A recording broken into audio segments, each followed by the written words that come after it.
ఈ హాలిడేస్ వస్తే ఇదే బాధరా బాబు. మనం లేచేలోపు సగం డే అయిపోద్ది. అరే సగం డే అయిపోయిందని ఆలోచించేలోపు హాలిడేనే అయిపోద్ది. హైలైట్ ఏంటంటే పేస్ట్ అయిపోయింది. మళ్ళీ షాప్ కాడికి పోయి పేస్ట్ కొనుక్కనే అదంతా లాగని పళ్ళతో వేసేసాం. ధనాధన్ ఫ్రెష్ అప్ అయితే అయినాం.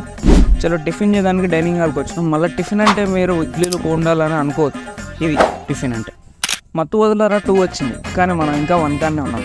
అది చేసేలోపు సాయంత్రం అయింది. సాయంత్రం అయితే ఏడికి పోవాలని ఆలోచించేలోపు ఏడుకో ఒక కాడికి పోతాం. మంచిగా రూమ్లో అన్నాయాలు రాసుకుంటూ ఉంటే మేమేమో గాలికి తిరుగుతాం. అట్లానే మేము గాలిన కొడుకులం కూడా కాదు. రిత్తుడా ఒక్క మాట మంచిది రాదు నోట్లోంచి, అది లోనే ట్రైన్. వాళ్ళకి మార్నింగ్ ఇంట్రెస్ట్ ఉంటే మాకు నైట్ ఇంట్రెస్ట్ ఉంటుంది. రైట్ ఏ ఇయర్ రా మీరంతా? 5th year.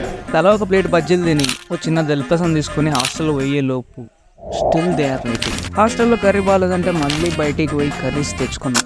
And he is the cigar of the day. పిల్లకి వచ్చేటప్పుడు ఇవి కూడా తెచ్చిన. ఫైనల్లీ ఏంటంటే మనకు కూడా బాగుపడే లక్షణాలు ఉన్నాయి.